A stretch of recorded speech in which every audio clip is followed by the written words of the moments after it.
Hey guys, how you going? Hope you're all having a fantastic evening. Tonight I'm going to be doing another movie review. Now this movie is a German film, which means German language, English subtitles.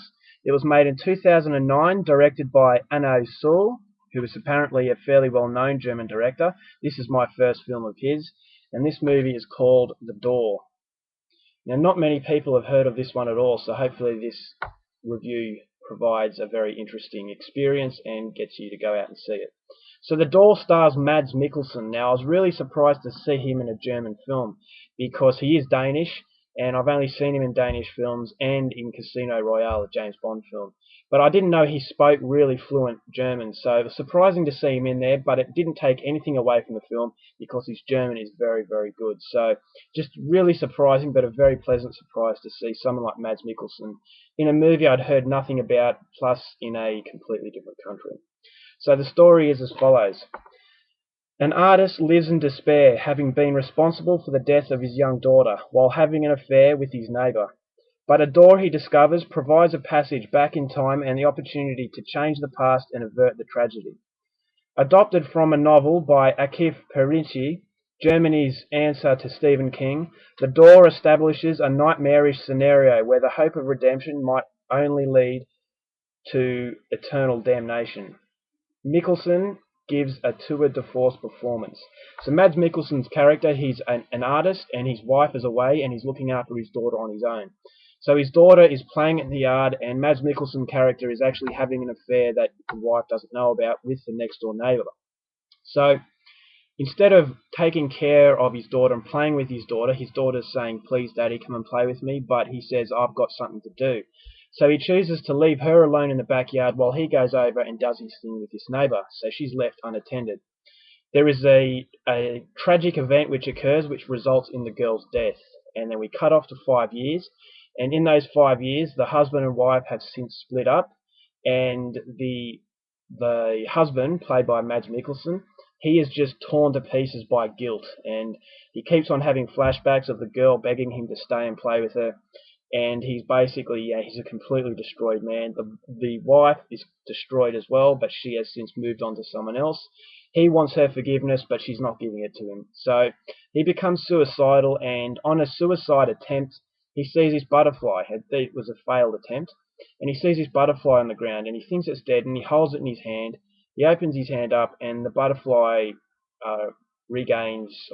It appears to be dead, but it flies away, and it's a very, very strange looking butterfly. And so Mads Mikkelsen's character decides to follow it, and so he follows it into this tunnel-like area. There's this really a hidden sort of passageway, and there's this tunnel which leads to a door. Now it's at night time, which this takes place, and you can see the cracks through the door, and there's sunlight. So he's really, really curious as to what's going on here. So he basically opens the door and then bang, he is taken back 5 years to that day where his daughter died. And he quickly realizes that he has been put back in time. So this door has given him the opportunity to correct the wrongs that he did in the past. So he does, and he manages to save his daughter's life, but then complications arise. As with many time travel movies, you affect the past, it changes the future. So Mads Mikkelsen's character is faced with these daunting sort of problems, and he realizes that it's not just that easy to save his daughter's life and live happily ever after. And he also realizes a few more truths surrounding this door. So that's as far as I'm going to go with the story. Very, very interesting story. So the less I say about it, the better. But that's your basic plot, and that's as much as I'm going to say. So if you want to know more, please watch it. So going into this one, a time travel movie, I have watched a Spanish time travel movie called Time Crimes.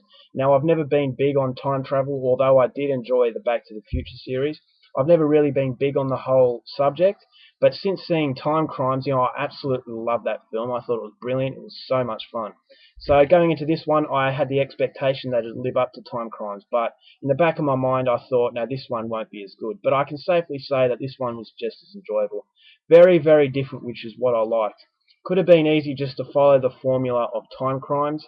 Time Crimes was very basic, whereas this one has a bit more of a complicated storyline to it.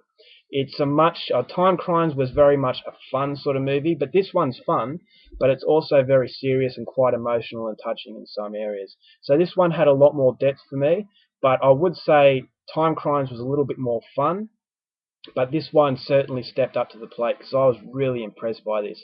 There's a few little twists and turns throughout the whole movie that just keep you interested in the film. It goes for 99 minutes, but at no stage does it feel like 99 minutes. I actually wanted it to go longer.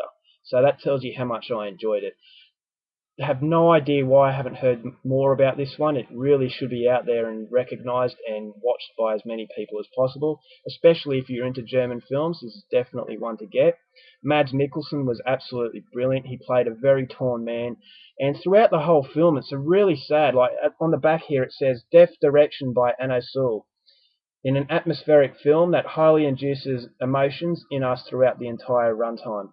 So there are a mix of emotions like sympathy, there's depressive moments, hopeful moments, but at no stage do you really feel happy because they've had this tragedy, and although he does go back in time, you can still sense that things aren't right, and you really can't completely correct the whole situation that's gone on.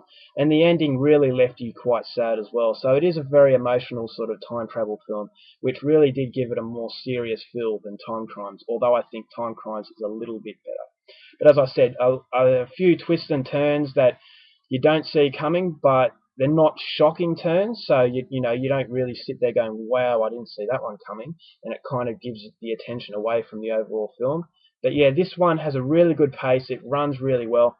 As I said, the twists aren't shocking, so they don't take away, and you can keep concentrating on it from start to finish. And a little bit of a slow sort of build up, but when it gets going, it really is interesting, and you kind of feel what's next, what's around the corner. So that's exactly what you want from a film, and this one was just really, really good, and I would highly recommend it to anyone, especially if you like Time Crimes. You will like this one.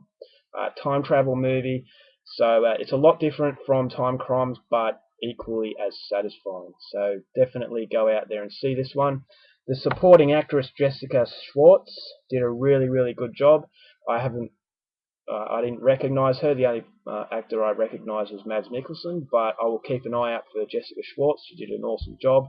Very, very emotional, very real characters, and a film that will make you think and you'll have fun at the same time. So that's my review of The Door. Please go out there and see this one ASAP. Not much gore at all, but the overall story will keep you really satisfied.